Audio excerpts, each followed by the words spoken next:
இப்போ இங்கே ஸ்க்ரீன் போட்டிருக்கோம், ஏன் தெரியுமாமா? அரபிஸ் வந்தாங்கன்னா அவங்க வந்து ப்ரைவேட்டாக எதிர்பார்ப்பாங்க, நம்ம சாப்பிட்றது யாரும் பார்க்கக்கூடாது. அபுதாபியை பொறுத்த வரைக்கும் அரபிங்கள் வந்து நிறைய வருவாங்க.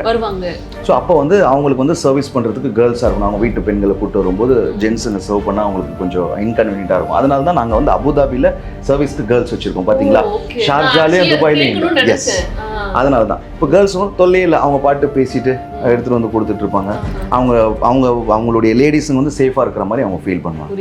அதனால சார் ஆக்சுவலாக இங்கே வந்து நம்ம இந்தியன்ஸ் எப்போதும் எல்லா இடத்துலையுமே வந்து இந்தியன்ஸ் தான் இருந்தாங்க. ஆமாம், இங்கே தான் என்னால் பார்க்க முடிஞ்சதுன்னா வேற கண்ட்ரியில் இருக்கிற ஆட்கள் பார்க்க முடியும். வேலை செய்கிறவங்களை கேட்குறீங்களா? செய்கிறவங்களை கேட்குறேன். இல்லைம்மா, அங்கேயும் பார்த்தீங்கன்னா ஆஃப்ரிக்கன்ஸ் இருக்காங்க, பங்களாதேஷி இருக்காங்க, அப்புறம் வந்து ஸ்ரீலங்கன்ஸ் இருக்காங்க, இந்தியன்ஸ் இருக்காங்க. இந்த 4 நாடுலேருந்து அங்கே இருக்காங்க. இங்கேயும் அதே மாதிரி தான், ஆஃப்ரிக்கன்ஸ், பங்களாதேஷ் எல்லாம். ஆமாம், நம்ம வந்து எப்படின்னா ஒரு லைசன்ஸுக்கு ஒரு கோட்டா ஒரு 30 பேர் கொடுக்குறோம்னா அதில் வந்து நம்ம வந்து ஒரு 70 to 60% to 70% வந்து இந்தியன்ஸ் எடுக்கலாம், மீதியெல்லாம் வந்து வேற நாடுகள்லேருந்து எடுக்கணும். எப்படி மேனேஜ் பண்ணுறீங்க அந்த எம்ப்ளாயீஸை? அது ஒரு 2 நாள் 31ஆம் தேதி ஆனாலே ஒரு மாதிரி மண்டை சுத்த ஆரம்பிச்சிடும்.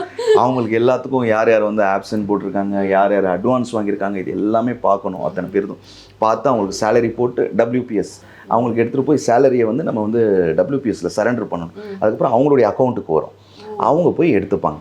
ஸோ இந்த மாதிரி தான் வந்து சேலரி. ஏன்னா என்கிட்ட எத்தனை ஸ்டாஃப்ஸ் வேலை செய்கிறாங்கன்ற ரெக்கார்டு அவங்கக்கிட்ட இருக்கு.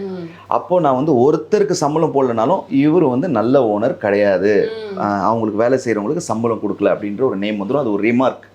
அதனாலேயே நாங்கள் சீக்கிரம் எடுத்துகிட்டு போய் எல்லாருக்கும் போட்டுருவோம். ஓகே, ஸோ இது வந்து சேலரி. பட் அவங்களுக்கு வேலை வாங்குறதுன்னு ஒரு விஷயம் இருக்கு. ஆமாம்மா, எல்லாருமே வந்து நல்ல ஒர்க்கர்ஸா இருந்தாலுமே வந்து ஒவ்வொருத்தரும் ஒவ்வொரு மாதிரி இருப்பாங்க.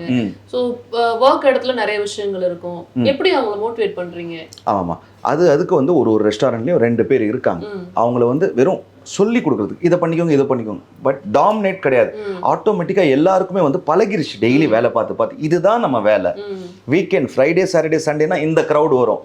என்னுடைய ரோல் நான் காலையில் போனேன்னா நைட் வரைக்கும் என்னுடைய ரோல் இதுதான் அப்படின்ற மைண்ட் செட்டுக்கு எல்லாம் வந்துட்டாங்க. செட்டிங் ஆயிடுச்சு.